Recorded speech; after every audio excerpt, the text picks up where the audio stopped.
When it comes to reading choices, are the interests of children the same as that of adults? Should they be the same, different? Reading choices are the same from children to adults in that they are fiercely individualistic and unique. The difference is that adult interest in reading gets formed in childhood. That's really important.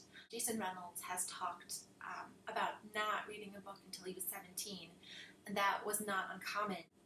And it's really common for a lot of our kids. I could go on and on about how amazing Jason Reynolds is and how much he's an advocate for children. I'll share some resources. Our lives, he said, are dependent upon our relationship with words, and our life is dependent upon literacy. It's essential that we help kids form that relationship, and it begins with choice. Choice is what will make kids lifelong readers who are curious. If you're curious about something, you go and explore and try to find more information about that, whether it's an informational text or a fictional text or a blog or a podcast or whatever the media is that will answer your question, the things that you're curious about. And so we need to validate those reading choices, help kids get exposure to different kinds of books, different genres, different styles, different authors, international authors, picture books across all ages, comics, graphic novels, informational texts.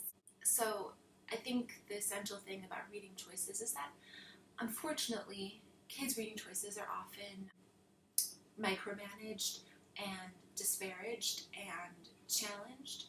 And it's up to us as educators to help support and advocate for them and help caregivers and other educators understand the value of choice. Choice is essential. Choice is what makes readers. I have to tell you that all of this stuff I'm ranting about was inspired by Donalyn Miller, the book whisperer. She is an incredible advocate for children, for families, for access to books, and she talks a lot about the importance of choice, of self-selection, of independent reading, of time to read, of access to books, of community, and I highly, highly recommend purchasing a copy of the book Whisperer and reading in the wild. And then she and Colby Sharp have a new book coming out in November called Game Changer, book access for all kids.